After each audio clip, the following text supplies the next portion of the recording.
Break नंतर आपल्या सगळ्यांचं पुन्हा एकदा स्वागत. थेट चर्चेकडे वळूयात. विधिमंडळाचे माजी मुख्य सचिव डॉक्टर अनंत कळसे यांच्याकडून या उपराष्ट्रपती पदासाठीच्या निवडणुकीचे आलेले निकाल मला आकडेवारी याची समजावून घ्यायची आहे की कोण तटस्थ राहतं, कोण त्या ठिकाणी मतदान करत नाही, कुठे क्रॉस वोटिंगची शंका उपस्थित होते. आत्ताची आकडेवारी महाराष्ट्रातल्या आपल्या सर्व प्रेक्षकांना समजावून सांगाल अनंत सर. यामध्ये ही जी प्रक्रिया आहे हं, proportional representation bye means of single transferable vote हां, ही अत्यंत एक अभिनव अशी निवडणूक प्रक्रिया आहे. बरं, आपण जनरल इलेक्शनला फर्स्ट पास्ट पोस्ट म्हणजे ज्याला सर्वात जास्त मतं मिळतील तो आपण घोषित करतो. पण बरं, या प्रक्रियेमध्ये इव्हन मायनॉरिटी रिप्रेझेंटेशन म्हणजे अल्पसंख्याक एखादा गट जरी असला तरी त्याला रिप्रेझेंटेशन मिळू शकते.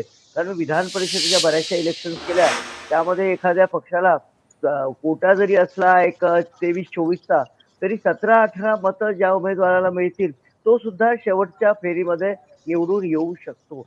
अशा प्रकारची वेगळी कार्यपद्धती आहे आणि इथं अभ्यास करायचा तर फिनलँड या देशामध्ये म्हणजे स्कॅन्डिनेव्हियन कार्यपद्धती आहे. तिथे सर्वप्रथम अंमलात आली.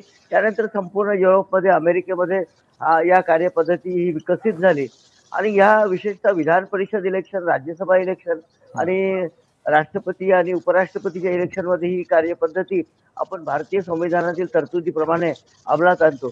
यामध्ये उमेदवाराला जो इलेक्ट्रोल असतो निवडणूक जे मतदार असतात हं, हं, त्याला प्रेफरन्सेस असतात. जेवढे कॅन्डिडेट तेवढे त्यांनी प्रेफरन्सेस टाकायचे. बरं, 1, 2, 3, 4 लाइक दिस ओन्ली आणि हे सुद्धा प्रेफरन्सेस त्यांनी आकड्यामध्ये टाकायचे. हं, 1, 2 असं म्हणजे लिहायचं नाही, अंकात लिहायचे नाहीत.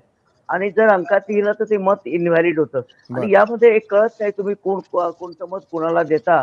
कारण तुम्हाला फक्त त्या कॅन्डिडेटच्या नावासमोर आकडा लिहायचा असतो 2 कॉलममध्ये. हं, त्यामुळे या इलेक्शनमध्ये असं दिसतंय की पक्षाच्या स्ट्रेंथपेक्षा जर जास्त मतं एखाद्या उमेदवाराला पडली असेल, तर निश्चितच इतर पक्षाची मतं फुटली गेलेली आहे. ती क्रॉस वोटिंग झालेलं आहे, असं त्याच्यामध्ये स्पष्ट होतं.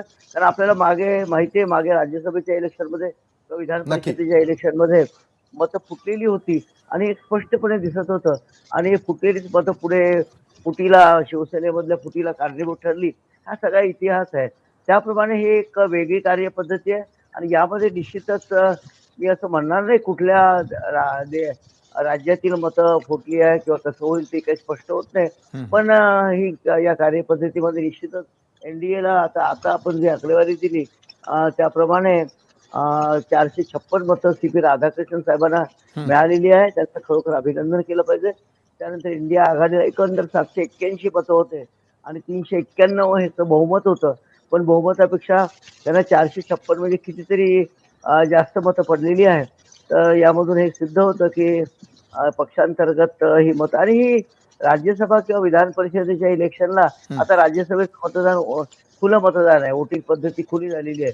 पण विधान परिषदेत अशा घटना या प्रत्येक इलेक्शनला घडतात आणि मताची फाटाफूट होते, क्रॉस वोटिंग होते आणि त्यामधून बरेचदा एक वेगळ्या प्रकारचे अनपेक्षित असे निकाल लागतात.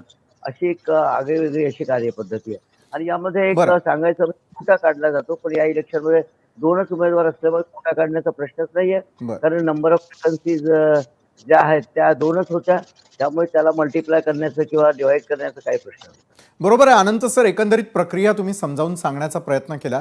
मात्र गणेश खणकर, कुठल्याही प्रकारची निवडणूक जिंकण्यासाठी आम्ही इलेक्शन मोडमध्ये असतो असं भाजप सातत्यानं सांगते. तर दुसरीकडे विरोधकांनी प्रत्येक वेळेला केलेले आरोप त्याची उत्तरं देखील आपल्याला द्यावी लागत असतात. उपराष्ट्रपती पदासाठी झालेल्या निवडणुकीच्या काळामध्ये देखील आलेल्या मतदानानंतर पुन्हा एकदा त्या आरोपांना तुम्हाला सामोरं जावं लागलंय. दुसरीकडे